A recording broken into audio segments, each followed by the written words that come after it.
Welcome back to the Life and Tribe podcast. This is episode 207.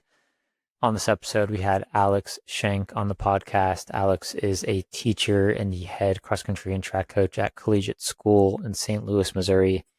This is a powerful and moving episode. A few years ago, a shooting occurred at the school, leading to the death of the cross country coach at the time. And shortly after, Alex became the head cross country and track coach, and in the last few years has led this team of athletes who experienced the ultimate trauma in losing their coach to not only grow 4 to 5 times in size of the team, but also to unprecedented success. They qualified for their first state meet in school history in 2025, and not only that, finished on the podium. The freshmen on the team who experienced the traumatic event are now seniors, and they led their team to the school's first ever state meet and podium finish. Truly amazing story. I can't wait for you to hear the story. Alex told it so eloquently on this episode. There will be a link to more info about the team in the show notes. Please take a look. Leave your review, drop a comment, share with a friend, and we'll catch you on episode 208. When we're running through Norton Commons or the Pewee Valley area in Louisville, Kentucky, it's pretty easy to spot Mason Construction Home. The attention to detail, the quality, the stunning design, you can't miss it. It stands out. We aren't just saying that either. Our own co-host Scotty trusted Mason Construction to build his forever home, and he and his family couldn't be happier. Don't tell Scotty this, but we're at his house a lot because we love the home. He's all right too, though. If you live in the Louisville or Southern Indiana area and are thinking about building your forever home or doing a remodel, there is nobody else to trust with this project than Mason Construction. The link to their website is in our show notes. Click on the request information option and start the conversation about what your forever home could look like. No, I quit Zen, but I have a new habit of chewing gum. So I get these giant packs of extra at the checkout line of the gas station, or I think even Costco has some. But yeah, if I got a Costco pack, that would be bad news. Anyways, gum is the new thing for me. Proud of you. Chris, Alex, how are you guys? Go ahead, Alex. About to head here into Thanksgiving break. So that's about as sweet as it gets. One more day here. It's going to be great. Yeah, there's nothing like that holiday season in the school year.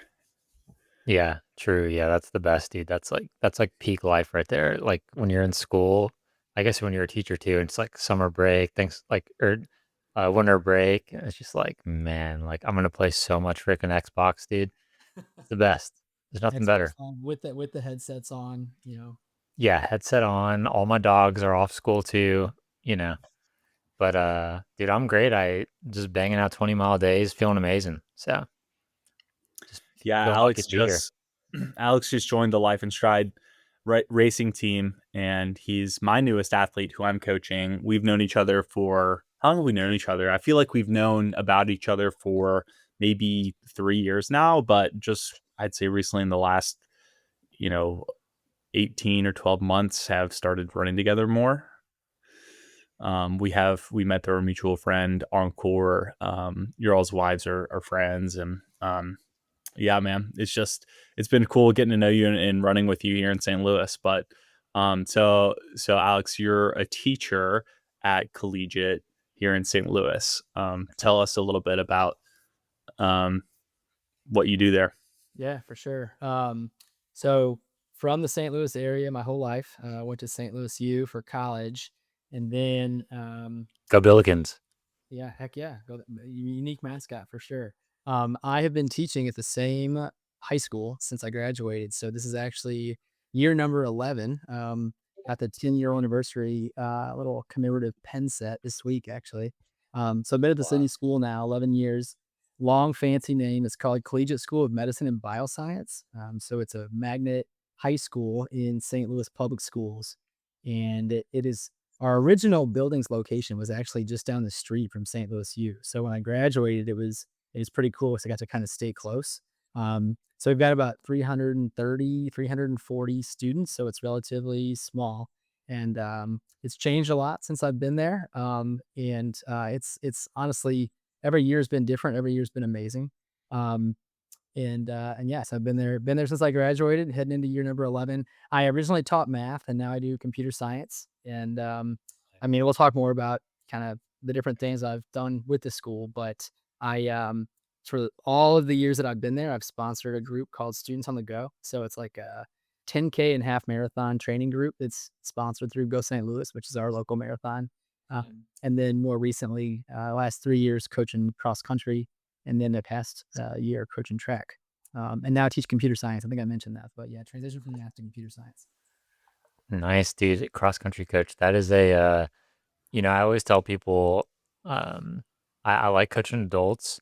I don't know if I could coach like a school team. Maybe like high school would be like the age I could start at, but anything below that, I just like wouldn't have the patience for sure to like, especially work with kids that like do not want to be there, and their parents are just like, you have to go to practice, like you have to pick a sport. So yeah, I mean, what's the experience like coaching high school kids? Is that pretty fun? I imagine it's fun.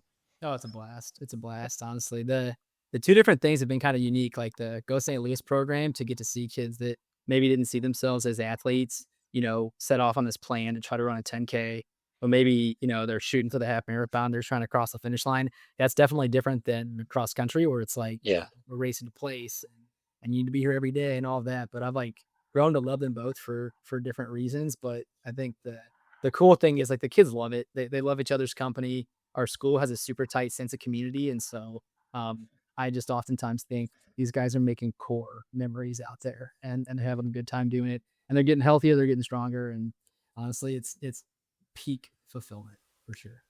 Yeah, I think like the high school age, my high school coach made like a huge impact on me, and I know a lot of people probably agree with that if you're in cross country in high school. So that's definitely an age where you like have a lot of influence for sure as a coach on kids on like who they're gonna be. So yeah, my high school coach was like taught me almost everything I know about running, and he we just great relationship with him. He just taught us how to be like just a good guy in general too. So yeah, so high school coaches are like critical for that. I think if you get a good one, it's like a lifelong impact kind of thing. So that's really cool. Totally What? agree. I still have a handwritten note my coach gave me before our senior banquet. It's on my shelf over there. It says something to the effect of, Daniel, if I could have any player back from last season, it would be you. You were the heart and soul of this team, and you brought the true meaning of the heart of the buffalo. And so the buffalo was our theme. I'll tell this story since we're on the subject, but reliving the varsity soccer glory days a little bit. So there was a YouTube video that had come out around that time called The Battle at Kruger. Have you all seen The Battle at Kruger? Oh my gosh. It's probably one of the most in the early days of YouTube, probably one of the most highly viewed YouTube videos out there. Now videos like Life in Stride vlogs that Chris posts well eclipse videos like Battle at Kruger And the Gangnam Style music video. and the Gangnam Style music video. So basically, it's a herd. It's like a stray buffalo, like a water buffalo in Kruger National Park in South Africa that gets uh snagged by an alligator or a crocodile. I guess they have crocodiles down there, and like Wow. pulled into this pit of water, this lake. And then the lions see what's happening, and the lions come over and they want a piece of the buffalo. And so they're starting to go after the buffalo, and it's tug of war on this thing. And all of a sudden, the herd of buffaloes comes over and rescues the stray buffalo and wards off the lions and wards off the crocodiles. I kid you not, this video is insane. So basically, the theme of the team season was, look, we have talent as a team. We don't have the one superstar or the couple superstars that are going to make us, win a championship. But as a herd, we are better, and we can beat anybody. So it was a great theme. I always loved that coach because he themed each season like that, and we were the Buffaloes was our theme. So I won the Heart of the Buffalo award my senior year, and yeah, it just goes to show, like we're saying, what an impact that coach or that mentor can have on you in that high school age, like when you're 18, and it's a big thing that you have on those kids, Alex. So don't ever forget that. I appreciate that, man. It's impressive that you can like recall that story like that many years out of school. Like even the details Yeah. of it. So that's, yeah, I think that speaks volumes. That's awesome. Dude, so how'd you you said you've been there for 11 years and you've been coaching cross country for 3, cross country and track for 3, right? Um, how did you end up becoming cross country coach? I know there's like some story to this and I don't know the whole thing. I didn't want to know the whole thing. I kind of wanted to hear it from you, but how did you end up becoming cross country coach? I mean, if we want to jump into kind of the heavier stuff here on the pod, Danny, do you want to now or were you Yeah, let's jump into it. I mean, it's okay. story we're here for is kind of the low moments of what happened with this school and this team and their lives, and then and how as a team they have triumphed and done the unthinkable as a cross country team. So let's get into it, man. Are you a runner? Do you need running shoes, gear, apparel, more? If so, I got the scoop for you. Kencom's Running Store is the best place to buy any running supplies you need. Located in the St. Matthews area of Louisville, Kentucky, their friendly staff will take excellent care of you. If you are a newer runner and need help finding the right shoes, or you're looking to get plugged into the Louisville running community, this is where you need to start.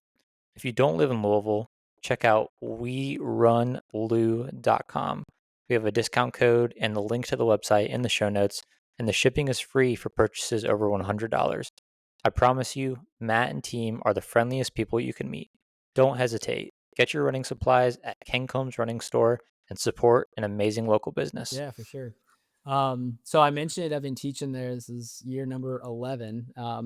And I was actually a swimmer in high school. Was not a runner. I don't even think I had to run a continuous mile until I was in college. But I feel like anyone who's like, into sports in high school, you get into college, you're looking for something to stay more fit. I fell into running. And so then when I started teaching, we don't have a swimming pool we don't have a swim team. And say this running group, Students on the Go, kind of became something I was like really passionate about, getting to train this group of kids doing the 10K and the half marathon at the same time that I was kind of getting more into endurance running myself. And so I think the very first year that we did the Go St. Louis half marathon, I did it with them. I think I hardly broke 2 hours. I need to go check the receipts. I think I was like 159 and curled up in a ball. Probably you go to the aid station. And I will say I've gotten a little faster in the half every single year. Just about a PR every year. I'm down to 122 now, so pretty proud of that. Wow, that's awesome. I super Wow. passionate about running with these kids at the same time that I became more passionate just about running myself, and so I got to train with them. And so Danny knows this story, Chris, and I think most people in St. Louis know this story. But 3 years ago, we were the site of a pretty horrific school shooting. Um, and there were that day a handful of students injured, and then a teacher who was our cross country coach lost her life that day, Jean Kushka, and then student Alexandria, and their district cross country meet was actually so the event took place on a Monday, and their district cross country meet was, I believe, that Saturday. Those days kind of blur together for me. I believe it was that following Saturday, if not the next. And I mentioned that a lot of the kids that were on the cross country team were also students on the Go runners with me. And so at the time, I wasn't coaching cross country, but very much was like, you know, Yeah. this is my place to be. I want to do, go and support and be there with these kids. And so for those that showed up to the district meet right after all this happened, they lost their coach. I went to that my first district meet, not as a coach, but as a supporter and spectator. And when I was there, eh, I couldn't help but feel like this was like the moment in which I wanted to take kind of that jump into like actually being a coach. Mm. And so since then, I have been coaching the team, and it's been honestly the most like fulfilling thing in the entire world to get to work with this group. And so this year, and you'll have to, I guess, more ask me more specific questions about the season too. Otherwise, I could just like go on a tangent and talk about, you Yeah. stream of consciousness, I should say. Well, Yeah, go ahead. let's let's talk about that day. And you were there at school when the shooting happened. What do you Wow. recall about that day? And when's the moment you realize like something's not right here? Yeah, yeah. So it started off just like any other day.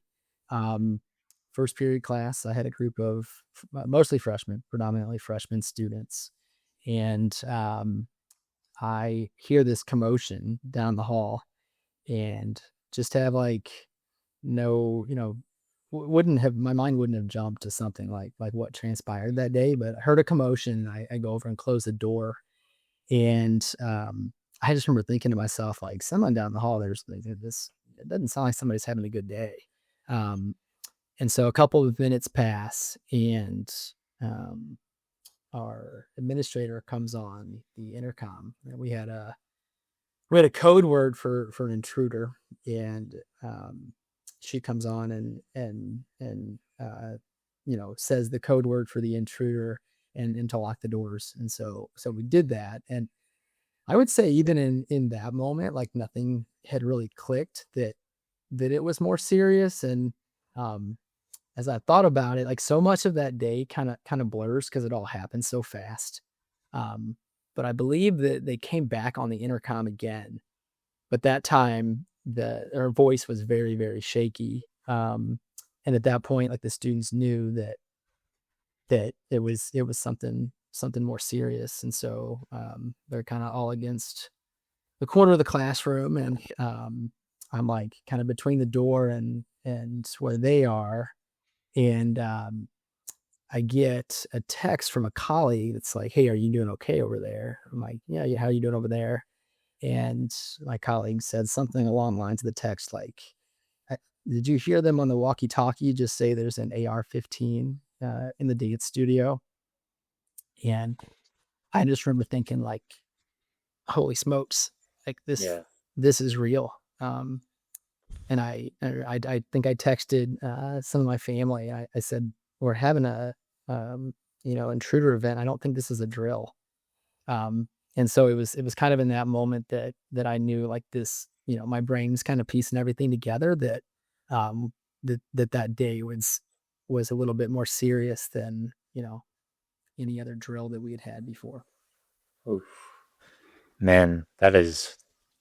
I'm like feeling like scared just like thinking about like like the position you're in that day because it's like yeah, texting family and stuff. Like, but in the same way, I guess you got to be like you're in your classroom with your kids, right? And you got to like be like you know, I guess strong for them. But man, that is about as scary. Like, I mean, because you're like literally like your life was being threatened that day, and unfortunately, people passed away that day too. So it's just like, man, yeah, that is crazy. I didn't realize all that happened and you were there and everything. That's crazy, man. Oof. So what happened next? Um, so the response time was, I mean, it was heroic. It was I think like 16 minutes from the time that the intruder entered the building, the perpetrator, to the time that he was killed. Um, but in those moments, a couple of things happened that like really stand out in my memory that day. I remember a kid, one of the students comes up to me, and at this point, like, everyone's like really quiet. Uh, and I just remember the kid said to me something like along the lines of like, don't open that door, even if they say that they're the police or something like that. Um, and I just remember thinking, like, the next person that comes to this door is going to be somebody with a weapon, whether that's a good guy or a bad guy. Um, and so, like I said, I think it was about 16 minutes. Obviously, it felt like hours. Yeah. At this point, it's dead silent. The kids have phones, and I'm sure that they're messaging home and things like that. The police response was like every single police car in the vicinity. I mean, it was just, I had never in my life heard more sirens, ever. And we live in the city, so we hear sirens a lot. I mean, it was everything. I think even helicopters. I mean, it was, and again, it's quiet in the room. We're hearing all this. Um, And after however much time it was, I think, 15, 18, 20 minutes or so, because they were sweeping the building at that point. So it was probably about 25 minutes that we were in the classroom with the door locked. And then, a SWAT team, police team came through and swept the building. And everything about like what happened in those moments was just like, I mean, surreal is like the only way to put it, I think, because it's like you're sitting there, you're having like a normal day, you're teaching a normal lesson, and then the next thing I go to the door, it's uniformed, SWAT, police, whatever they were, and they've got their assault rifles drawn, and they're pulling, they're clearing the building. I mean, it was a lot of chaos at that point. And then that's when we evacuated the building. Have you So, have you? Oh, go ahead, Danny. so these things happen way too much in America, in the world, here in America, and that one is too many, but there's many that happen throughout the US that we don't even know about. And I think this was kind of an example of one. This is one that, you ask someone who's not in St. Louis, if they've heard of this school shooting, and they wouldn't know, Yeah. which is, I don't know what to make of that, right? I don't want me to just be like telling everyone, oh, this happened, you should know this. But, it's important to know that these things a lot of times kind of go undetected in our day to day. So with, but the ones that I have seen on the national news, and they've been terrible, all of them, Yeah. there's kind of a theme, or not a theme, but like a way that we have learned to handle them. And I want to get it from your perspective. And what I hear is that, you don't talk about the shooter. Like, don't say their name. Don't, you know, pay attention to their, reasons, because it makes the horrific event about them.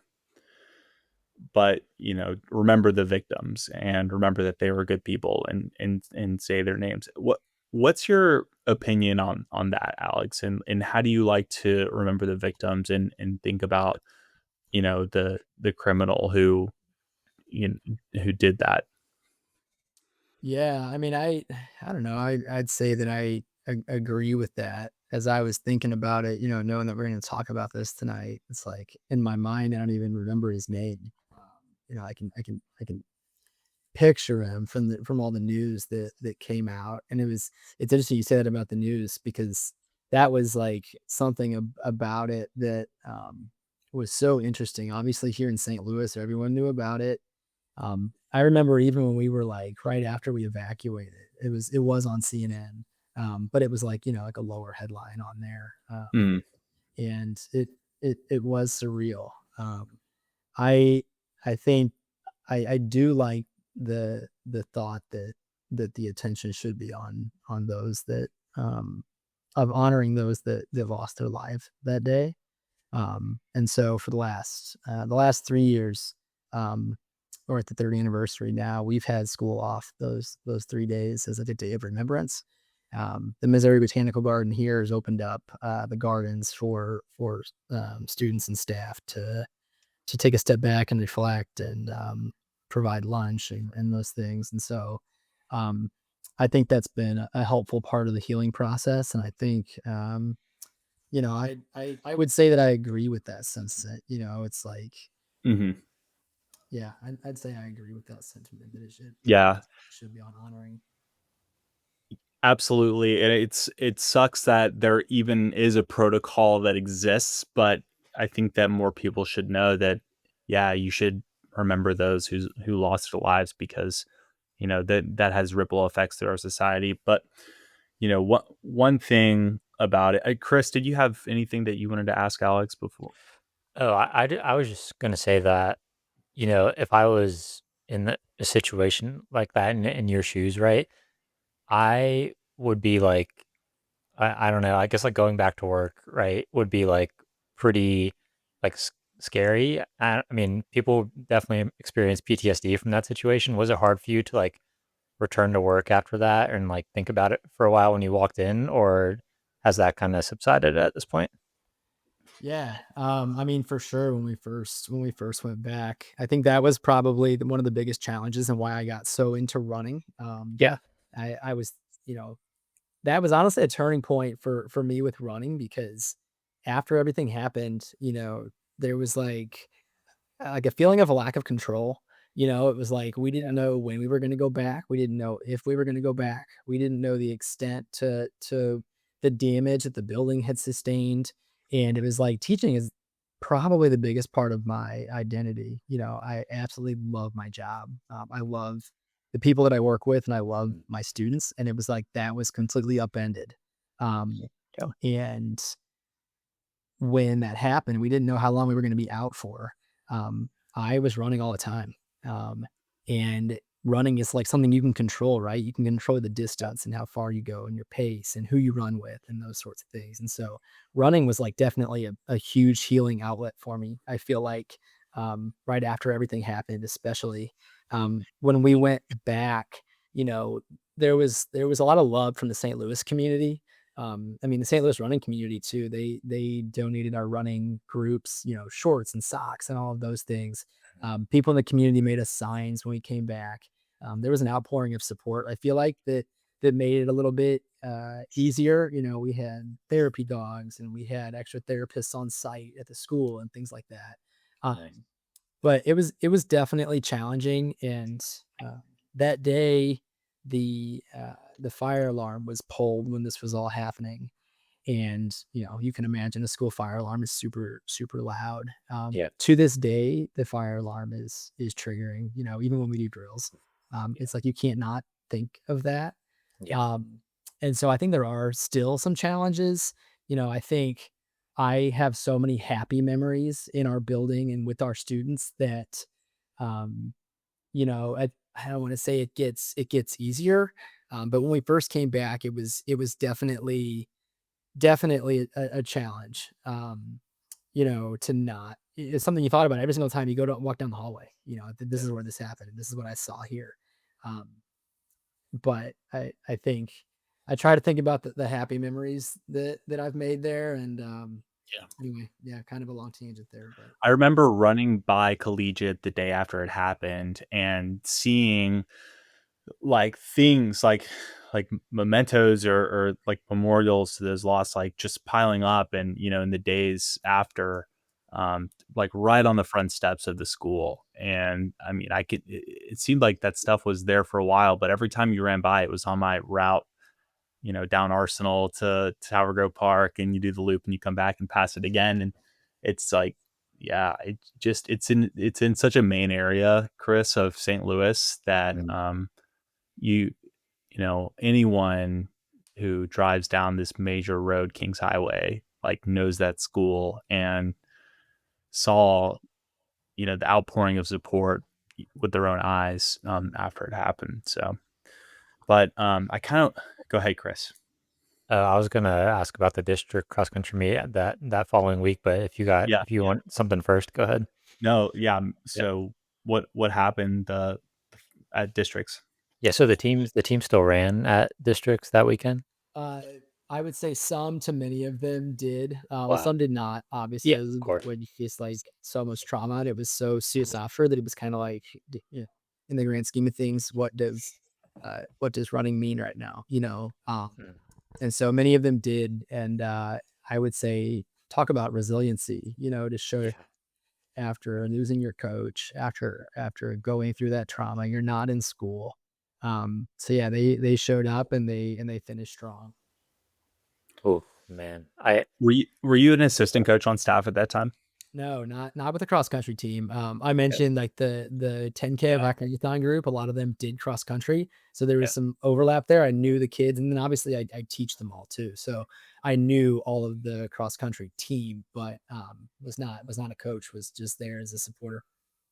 So how did you move into the, head cross country coach role after that? Yeah, so I wear a bunch of different hats in the school. I was our student council sponsor, so did things like student leadership and the homecoming dance and those sorts of fun events. And so a lot of the busiest time of the year for that is when the cross country team is practicing every single day. And so that was probably my biggest reservation about taking on coaching. When everything happened, I felt like it was the moment that made sense to make that sort of transition. Like running became like a way bigger passion in my own life. That was like the year that happened was the same year I was trying to BQ, and I was running all the time. And it was like running went from something that I did to like a way bigger part of my identity and something that I absolutely loved. And so the thought of like getting to work with runners and get to be outside in this beautiful park that we have, Tower Grove, every day, it just made sense. And so I think it was probably that spring that I told the athletic director, like, hey, I want to coach cross country next year. But it felt pretty natural. Like it felt like the right time to do it. And um, the circumstances obviously very challenging. Um, but a lot of fulfillment in making that decision to coach. Go ahead, Danny. How did you learn how to become a coach? Oh man. Well, Danny this week, even on runs, I'm giving him, runner case studies. Like, Danny, what do you This think is about this? actually one of the best parts of my week is like, and Striegel, you'd be perfect for these conversations having run, all through grade school, high school, and in college. But, Yeah. one example that you gave me was, we were a little burnt out for state because we had raced up into that point. Like, what is the best way to peak, in the week before the state meet? But yeah, I love bouncing that stuff off you, Alex. It's been really fun. It's the best, but I'm like definitely not afraid to ask for help. And so even here in St. Louis, I have been fortunate to connect with some fantastic coaches. Um, and I immediately kind of reached out to my network of folks that I had run with in different running groups um, for support. And you've been coaching for a while. Tell me more about what you do here. Um, and I had some coach friends who really helped me out with sharing training plans and strategies and just answering questions and things like that. Um, Learned so much. We still joke. I mean, it maybe makes me sound terrible. With the very first cross country meet, I mentioned I was a swimmer, so I wasn't used to it. But the kids come up and they ask like, "What box number are we?" And I had never done cross country before, so I did that box was, which now in thinks of it is just like funny, like their starting box, right? But I Yeah. had to go to another coach and I'm like, hey, like, what's this box number and where do you find that at? And so I would just say leaning on the support of other coaches here in St. Louis and asking them kind of how they handle things and different situations and things like that. I feel like we're the biggest, a lot of good resources, to online. I feel like anytime you want to learn something and Mm. you like commit yourself to diving in and just trying to learn as much as you can about that craft, it works out. And then I think, just if you can show up and be consistent and be passionate and be excited, that's like the most important part of the entire, the most important ingredient. And so I feel like I had that part down, and then the knowledge of sport kind of comes along with experience. But I'm obviously a much stronger coach, I think, in year 3 than I was in year 1. Yeah. Yeah, I think that you had a couple things work into your advantage. Number one is your enthusiasm, your passion to show up, and a reason behind you doing what you were doing. You wanted to be there for this team in remembrance of the cross country coach who was lost, and that's pretty damn galvanizing. Number two is you get to be a beginner again, right? So being a beginner, it's something people hate it because they suck and they're used to their zone of confidence. But when you go out and you give yourself an opportunity to suck at something, like that's where the magic happens, baby. That's where we grow as people. So you can actually, to your point, Alex, asking people, you get all the best knowledge from all the coaches around you. And guess what? They're not asking each other for that stuff because they're a coach and they're supposed to know it already, right? So you get all the great tidbits from everyone around you. You get to deep dive on the internet because those coaches already, know their stuff. Well, so I think that's huge and definitely an underrated part of, why, or maybe it's properly rated, but that could be a key, you know, to your success as a coach that you've had. Yeah. My high school coach was straight Jack Daniels running formula through and through, cross country and track. That's all he used, and it worked pretty good for high school. I mean, I wouldn't use it Yeah. for a marathon; it's pretty aggressive. But yeah, it's pretty good for high schoolers. I thought, but I don't know. Do you guys use any of that or no? The like VDOT calculator, which I think is on his formula that kind of Yep, prescribes paces. I mean, that Hmm. stuff's been great. helpful. And Yeah, a lot of times my runners are like ripping beyond the paces that I would have prescribed, and I'm like, "What's this translate road versus grass?" And I'm doing stuff. They run it too hard, but yeah, I feel like it's especially if you have like 30 athletes to sit there and do math on 30 athletes for every workout could be a lot tough. if they have their paces there in a calculator. So some of that for sure, yeah. Yeah, our coach, after every interval and workouts, he would have us he had like a spreadsheet printed out, and then we'd have to write our time for every interval on the spreadsheet, based on like he had our what our splits were supposed to be next to our name, and then next to our names you had to fill out your intervals for every interval, so or the time for every interval. So it was kind of he was pretty into it Be like that. honest, But Chris. Did you ever bump it down a couple seconds? oh, I mean, yeah, come on. Like I mean, we race each other most. Dude, people at St. X, we would like, people would get like in yelling and like shoving matches for like racing and workouts, dude. Like, yeah, it was pretty intense at practice for sure. All in good fun, but yeah, yeah, people would, it was just like you got bunch of really good runners on the same team, and they're racing workouts. Like, there's going to be some, emotion involved and stuff. So it was fun. It was fun. That's But great. so I'm curious, how did year one go with cross country team? You know, I feel like with all things, like you look back and you think like, gosh, we've come so much further since then. But like the memories made that year, I think Oh yeah. we ended up sending like the years kind of blurred together. We sent three athletes, I believe, to the state meet that year. A Awesome. class system in Missouri, so it's like class one all the way up to class Yes. five. And when that year we were in class two.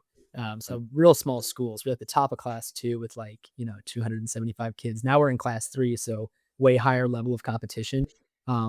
Or not way higher, but a little bit higher. And Yep. we sent kids to state that year, and we had kids, breaking the all time school record at the time, and so um, they had a lot of success that first year, and I think it laid the groundwork. We had really good leaders too. I feel like if you have a couple of like Yep. really strong kids that can like set the tone and the culture. Um, that was definitely a good point on that year. We sent kids to state. We made a lot of good memories. Have come a long way since then, but I look back on that first year super fondly. What so we had, a lot of high school cross country teams have like traditions. And one of those is like right before you start the race, you do some sort of like pre-race huddle or a chant or something. Do you guys do anything like that right before the race starts? Oh yeah, for sure. Where I was on three, family on six. I let the athletes kind of lead the huddles, but Yeah. that going on. The team pasta dinners. And Yeah. then just the kids making core memories, man. That's like to Oh. get to see that. It's just like it's one of the best feelings. Oh yeah, dude. I went to a Catholic high school, so it was we'd always do we'd like say the Hail Mary, and then yeah, we do our little chant, and like at our alumni run, we like all the alums do it together. I still get goosebumps so bad from that, man. Like, yeah, doing that stuff, like I think in the moment, like when you're a high schooler, you don't realize like how like awesome that's going to be to you in like 10 to 15 years, like when I think about that, I still get goosebumps. So just those little traditions, man, so fun. Yeah, that's super cool. So then how did year two go? Was there improvement with like the team results in year two?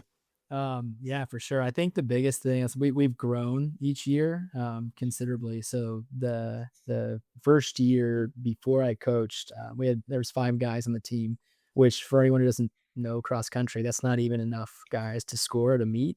I guess five you could score. Yeah, you could Seven score it. filling out the team, you could still score, but they're Wow. if a kid's out, you're not spraying meets, and so So year one, you had five guys on the team. my first year coaching, we had grown a little bit. Oh, I have to okay. go back and look at the numbers, but let's say about 10 to 12. So this, Okay. Wow. a lot of that too is just like kind of learning the ins and outs of the program and setting expectations of like, Yeah. okay, if you want to get better at running, you got to be running more than 3 days a week. You need to be here every day, that type of stuff. It's grown a little bit each year. Year two is Definitely, it was I ran some spreadsheets. Our top 5 average was down an entire minute, fastest in school history, some stats like that in year 2 that were super exciting. Um, Sick. and yeah, lowering all those records. We were bumped up to class 3. We sent some athletes to the state meet again as individuals. We had that year it was at Gans Creek. The NCAA championship is there this week. Yeah. So pretty electric course. It was an absolute bath out there. Like, I can remember at the state meet that year, it was like huddled up in a tent, shivering. Everything's like, drenched, Oh, super muddy, super slow. It was an absolute dogfight out there. We had one kid come home all state, top 30 in class 3, which was exciting. Um, sick. but yeah, year 2 is stronger than year 1 for sure. Dude, there's nothing better than a good muddy cross country meet, man. That's memorable right there for sure. That's really cool. Absolutely. Dude, you guys should go to that NCAA meet, man. That's how far is that from you? Like an hour? Yeah, what is it, Danny? Hour and Hour a and a half. half? I think it's a 9 a.m. start, isn't it? So yeah, we could do it, Coach Shank. You and I me. know. Yeah. I'm catching a flight to Florida on Saturday, but if I weren't, that is 100% where I would be. In fact, one of our all-state athletes is at Mizzou, and I can't wait to go see the meet on Saturday. And so I wouldn't be surprised if we have some of our runners who go and check it out. I mean, that's so cool. It's Yeah. held here in Missouri. Yeah. Super cool. Oh yeah. I've heard cool things about that, good things about the course. I've watched NCAA cross country D1 twice. Very cool. There is some, I mean, world class runners in D1 now, especially. So, with all the money and stuff involved now, so you're getting some high level Olympian level guys in the NCAA cross country, which is crazy. You're So gonna it's get really cool. you're gonna get Iowa State out there and their peptides. Yeah, the Let's go. peptides. Yeah, Yeah, it's crazy. We were even talking about it. I mean, we've got guys that are going through the recruitment process right now. And I just today, right after school, was talking with a coach who was basically saying with these roster caps that, like, what would have been, because these schools that had 35, 40 athletes on their roster now cut down to 17, is causing this waterfall effect where these like mid-major programs are seeing their benchmarks come down 15, 20 seconds in the 1600 and just yeah, look way faster. The nature of it has changed so much, and that stuff. But yeah, yeah. That's it's having a huge trickle down effect. You're right. Like, Division two is getting a lot more competitive. Division three, even NAI is getting more competitive. So it's crazy, man. Like it's really impacting a lot of things. The roster cuts, the mid major teams are all of a sudden getting a lot better. So, but it also on the flip side of that, it's really hard, even as a top U.S. high school kid. It's pretty hard to get to like a high level D1 unless you're like top 5, top 10, in the country. Besides that, they're grabbing foreign talent because that's they want quick results. So it's really tough for high schoolers right now if you want to go to like a Power 5 conference like D1. It's really yeah. tough. So, but it is what it is, I guess. And then oh, go ahead, Danny. I was gonna just have you talk about your success from this season. Yeah, So yeah. year 3, you took this program and had some pretty solid success, but I would say that pales in comparison to what you've done this year. And give us the high points. I was there for the meet in Forest Park. It's a big meet, regional meet, and I don't want to steal your thunder, but it was just so cool seeing your team come through the finish line and what they accomplished, and seeing your reaction real time. And but why don't you start there? Yeah, for sure. That's just so special. You got to be there too, Danny. Thanks again for your support of the team. Just being there, that was awesome. Yeah, I mean, this year when I look back on it, honestly, besides their like success and competition, the culture that we had was just so strong. I mean, we did I think 6 a.m. or 7 a.m. Forest Park long runs. Forest Park's the most beautiful Yeah. park in St. Louis.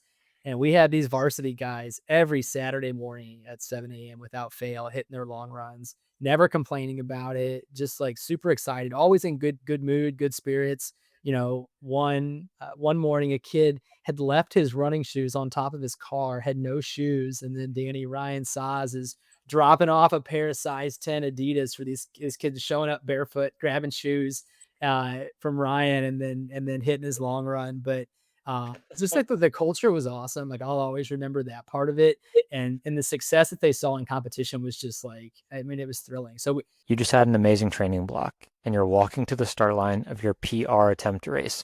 What are the key items you need to have on you for race day? For me, I cannot start a race without my white mid-crew Swiftwick socks, and I'm going to give you 2 reasons why. Number one, my race day fit is not complete without them. I love the look of these socks, and I think if you look good, you feel good, and you race good. Number two, I trust the performance of these socks. They have compression technology that is going to guarantee my feet are feeling good in my super shoes, and they are also made of moisture wicking fibers that are going to prevent blisters from happening, especially when I'm going the marathon distance. The last thing that you want to be worrying about on race day is a bad blister developing and ruining your race. If you're constantly having race day issues with this, it's not the shoes, it's your socks. Try Swiftwick socks today. The link to their website and our discount code is in the show notes. we come in, the very first year, they weren't even scoring in many meets because there weren't enough guys. And so then this year we had 23 guys. And so it's more non-varsity runners than we did varsity runners. And Danny kind of started mentioning it. The Forest Parks Cross Country Festival was like the premier meet in the Midwest for sure. They do 2 divisions of it. So they're like, they did a large school and then like mid-sized school and like fledgling programs. And I think there was, I don't know, probably 20, 25 schools we were in like the small mid-sized school division, but our school had never even had enough athletes to place in this meet. And we're running the numbers before, and I'm like, I think our guys could win this. And What? we're like sitting there, Danny's kind of with me there at the finish line, and they're coming through, and they won the meet. They won that division of the meet. No way. It was like electric because it was like, here are these guys, the same exact meet last year. They had, we ran a couple guys in the freshman division and then ran some in the JV division. They didn't have enough guys to score. And then this year they won that meet and they get up there, on the stage and grab this trophy. And so it was like, just like to see that, Yeah. in the season was just super, super exciting. And by the way, these seniors that are coming through the finish line were sophomores or freshmen when the shooting happened, and coming through that, and I don't know, it's just poetic to me that these low moments in life can turn into something special when a team bands together like that. But yeah, 100%. I mean, dude, I would on the on the Saturday long runs, like Alex and I would show up and start a run together, with Saws and like the squad. And he would run the first 5-6 miles with us and then peel off and start running with his cross country team, because during the whole summer he was training for an Ironman. So he was just Saturday long run all the time. And then he would go hit the rest of the, 10 to 12 miles or whatever the group was hitting that. And so, and those guys like to push pace. So he's running like 7 flats, probably the whole run. So gotta keep up, man. Gotta keep up. yeah, he can't get dropped by the high schoolers. And dude, I know that you were chirping him out there that you had already had 6 miles in on the day. So, Yeah, no, this is my second lap. but every time I would be doing like a Strigonomic steady state long run and, running 6:30 pace and hurting in the pain cave. And I would hear Schenk like from the, corner going, "Go Danny," and like him with the high school boys. I'm just like, "What's up, boys?" Oh, that's so, dude. That's like, I didn't even think about that they were, freshmen or sophomores at the time of the shooting happening. I mean, that's like goosebumps, dude. Like a moment like that where the team just, is now here with kids that were at school, at the time of that. It's just like, wow, that's like an insane. I wish there was like a ESPN 30 for 30 crew like documenting like Yeah. these kids this season, man. Like I just like, I don't know. There's got to be like a really like special like camaraderie just like having gone through that together too. Like because going through something like so tragic like that and being like a sport that's like so team oriented. That I mean, I can't imagine like how like the team culture and how tight knit these kids are. It's so cool. It was awesome. And then throughout the season, they were winning some smaller invitationals that we had with our St. Louis public schools, and that was fun for them to get that kind of success. And Well, the Forest Park meet in particular, I just want to tell this part of the story at the finish. Alex and I kind of told it, but we were, running to the other side of the park to see the team come through, and we're like, all right, they're in top position. It looks like they're going to bring it home. So we hustle over the finish line. They come in like, I don't think they had the overall win, did they? It was like second or third. Was it Evan that came in first? Yeah, even individual. Yeah. Win. Evan probably came through. He was up there for sure, but was not the overall winner. Okay, not overall. So, and you're refreshing your app. You're like, I think we got it. I think we got it. And finally, the fifth guy comes through, and you turn away from me, put your phone down, and turn to the nearest athlete next to you, your nearest runner, and you're just like, we got it. Like, we won. And I was like, did that just happen? This is like a huge meet. I can't believe that Collegiate just won this meet. And you just took a moment, Alex, and I remember looking at you and can see the tears coming to your eyes, and you were so happy about it. And I think everything hit you in that moment of the, work that you put in over the past couple of years and from where you came from, taking over the job. And I just remember seeing your face and you being like, dude, thanks for being here. And I'm glad that I could have been an eyewitness to that, because it was a goosebumps moment where I was like, man, here's my friend that's been through some absolute trauma, like with his team, and they are just rising up above it all. So I just wanted to really underscore that part, because that was just a peak moment. So you talk about like stacking bricks, like I'm not the most patient person in the world. In that very first year coaching, it's like you want to have overnight success, but that's just not how it works. Like to build a program is something that takes, in this case, 3 years to reach that kind of breakthrough success. And you want it to happen overnight, but it kind of reminds me of like marathon blocks too. It's like, you want to be sub 240, sub 253, whatever it is, BQ, 330. And it's like, it's not going to happen probably in your first block. You got to keep stacking bricks. And I think there's some huge correlations there between the patience that requires for marathon running, and then the same thing with like trying to build a program. Yeah. So how'd the rest of the season play out? Has the state meet happened already? Yeah, for sure. I'm like, I gotta watch my time here, so I don't just start rambling about how awesome it was. But we knew that we would have a shot, at sending our first boys team to the state meet ever. And the way the qualification works is you've got to be top 4 in the district. And up to that point, the highest we had finished as a team was 6th for our boys. I think we were 6th the previous 2 years, 6th in class 2, 6th in class 3 last year.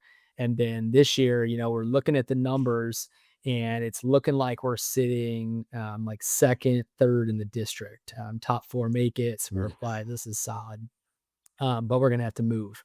And so, I think the coolest part about that whole experience was knowing that those guys got to do that together, because the way the state meet works is you get to bring 7 runners and then 3 alternates. So it's 10 guys that get to go. Yeah. And at the district meet, I mean, they peaked at the district meet for sure. I was telling Danny that on a run. I was like, these guys ran out of their mind at the district meet. Pulled off 2nd, and then definitely gave Herculaneum's like a perennial team. I mean, they have probably been winning state championships far longer than we've been a school, which we started in 2013. So definitely longer than we've been a school. And we definitely gave them a run for their money, which was Wow. I think the final scores, when we were doing the projections, it was like we were within 6 or 7 points. And so, that's one runner having a strong day.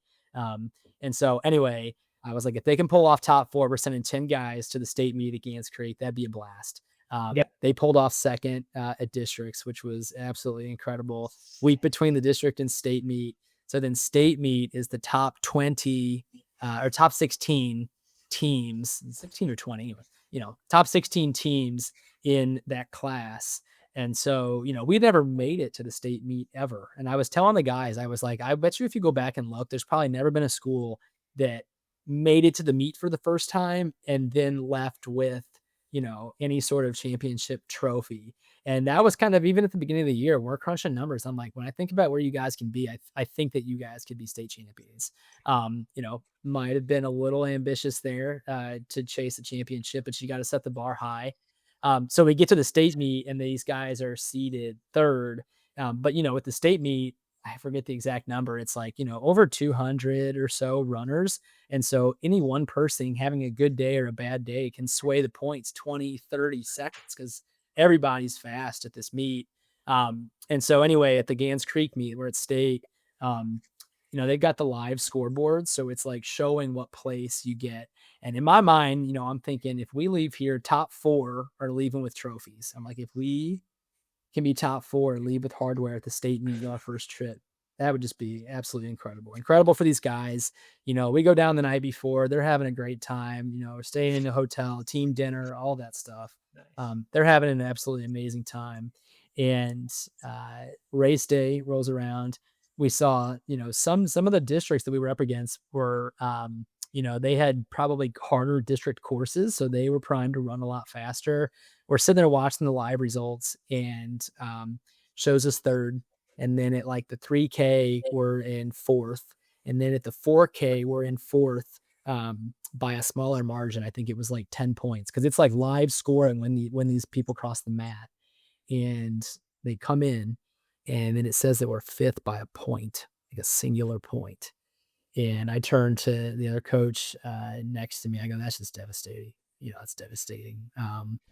And like, just kind of shock. I was so proud that they made it, but to like, to leave without a trophy, like that's, when that's the goal, that definitely stings. So we go back over with the team, and I don't know exactly what changed, but they're doing like camera scoring, so they're going in and like revising based off of where people came in.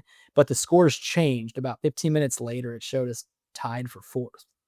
And at this point, I'm like, I'm not believing anything until I see it. But I'm like, this is good news. A little bit later, they announced over the intercom there was in fact a tie for fourth between our school and another school. And in events of a tie, it goes to the 6th runner, and our 6th runner was, I think, 83rd, maybe 82nd. And the other school's runner, their 6th, was 87th. Oh my gosh. And so The 6th man.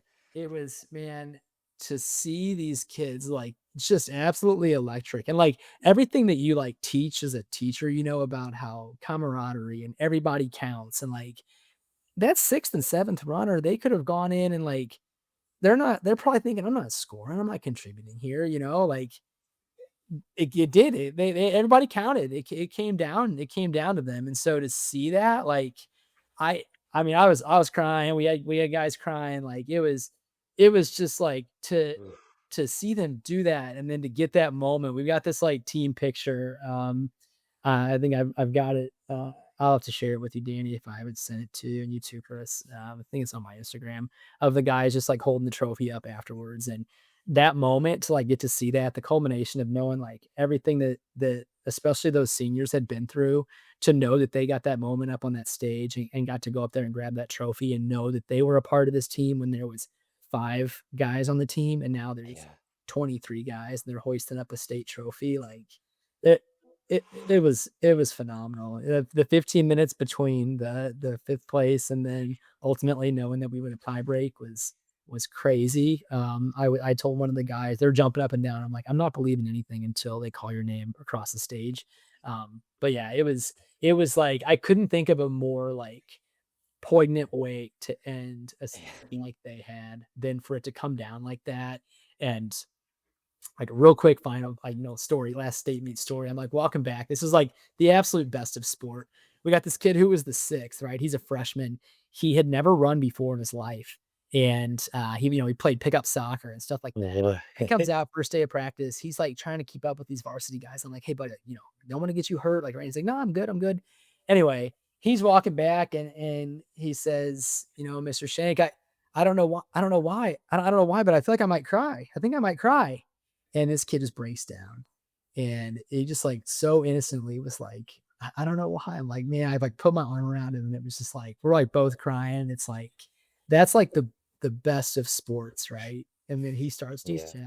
I didn't feel a part. I didn't feel the friendship, and I didn't feel a part of anything with this school yet until this team. And it was like, that's what it's all about. It's like, that's more important than like what place you're leaving with at state. But like that moment, that whole experience, like, you can't even put that into words, man. Like to get to whole day, man, it was Is best. Is best. Oh, dude, I'm gonna cry.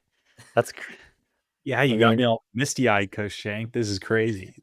yeah. I mean, what like just the fact that you thought, they got bit because I've seen the live scoring do that before where like maybe like a runner on another team hasn't come in yet, so it needs to update or whatever.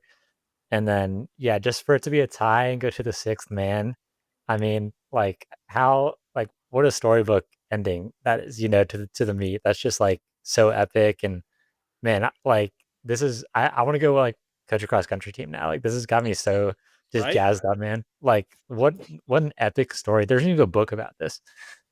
Dude, I mean, what an awesome ending to this, especially those seniors, man. Like, ooh, like when you said they're on the team with 5 kids, now they're holding a trophy at the state meet. I mean, in their first year qualifying for the state meet ever in school history. I mean, Yeah. I Yeah. don't know. Yeah. So Gee. I mean, it's that's kudos to you, man. Like, appreciate what that. an amazing job you've done with these kids. I mean, that is so cool. They've definitely got like the love for the sport the same way that we do. And our two team captains, phenomenal seniors, both of them have offers to continue running in college. And, for them to know that that love was sparked in high school, and they're going to get to continue that, I'm like, this is just a chapter. Like, you guys get to go on and keep doing this. Yeah. I was just having a follow-up conversation with one of them today before I left. And he's choosing between a couple of different opportunities. And it's like, you're going to run no matter where you go, right? Oh, for sure. 100%, and that's what it's all about. This gets to be a chapter for them. And then they get to go continue running, probably even beyond college, just like we are, like, and keep up the love for the sport and the camaraderie and the community and all that. Yeah. Alex, w- what is what are some keys to building a culture on a team and recruiting talent? For those cross country coaches out there who listen to the pod, who they're trying to make their team better. How do you make cross country the cool sport and bring the athletes over? Hmm. Yeah, I mean, it's tough to compete with boys soccer for sure in the same season here in Missouri, but I think, when the guys are having and girls are having fun, um, when they love each other's company, that's like, I think, the main ingredient. They have to love being around each other. And then as a coach, it's like knowing when to kind of give them that tough love or like rein them in versus like, let them have a little fun. If they're stretching at the end of practice, they're being super loud, they're being super goofy, maybe that's an okay time for them to do that. But then maybe in the warm up, we're more serious about it. So I think it's a balance of knowing when to hold them accountable and push them, versus like letting them, kind of be more goofy or enjoy each other's company. But I think it definitely starts with them creating a culture that it's just fun, that they want to be there, that they are going to miss it when it's not there. I think that's probably the main ingredient is just showing up excited and setting an atmosphere where they're going to get to enjoy each other's company and lift each other up. I think is the main ingredient. Yeah. You think I love that answer. That's a great answer. Do you think that there's something about them seeing their improvement in their fitness, because running is such a sport where you get out what you put into it for the most part, especially in the early days. Do you think that there's something about them seeing their improvement throughout the season and from their junior to their senior year, et cetera, that keeps them coming back? Like, is that learned? Million Uh, percent. Yeah. Yeah. That's like one of the best parts of running, getting to see that Yeah. improve. We had a kid, our number one last his junior year at the district meet, he was like seated with an 18:45. And then a week later ran, 17:40, makes the state meet. That gets him excited about doing track. At track, he pulls off the same thing in the 32. And I think when you can see those like tangible drops, it makes you hungry. It's like the first time you break something in the marathon or you hit that PR. It's like, you get to feel like you got to reap the reward of putting in the time and the effort and stacking the bricks. And that part, on the makes it easier to get up on those tougher days. Yeah. Man, dude, this is I miss high school cross country so much. Like the team culture there is just like something you never forget even as an adult. So, dude, I mean, what a cool story. Like I want to I need some collegiate cross country gear ASAP, bro. I will be rocking that all day. Danny, you got a t-shirt, man?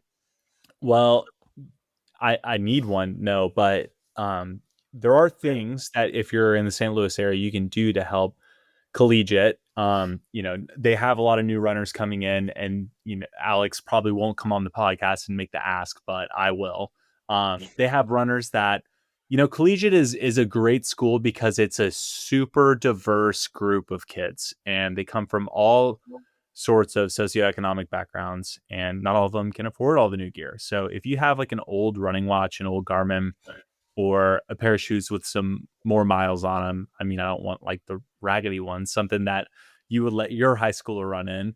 That this school and this program is doing something special, and they will take, what help they can get. And that goes for volunteer coaching too. I can attest to Alex. He's a great person to train with, and I could only imagine he'd be a great person to coach with too. So, yeah.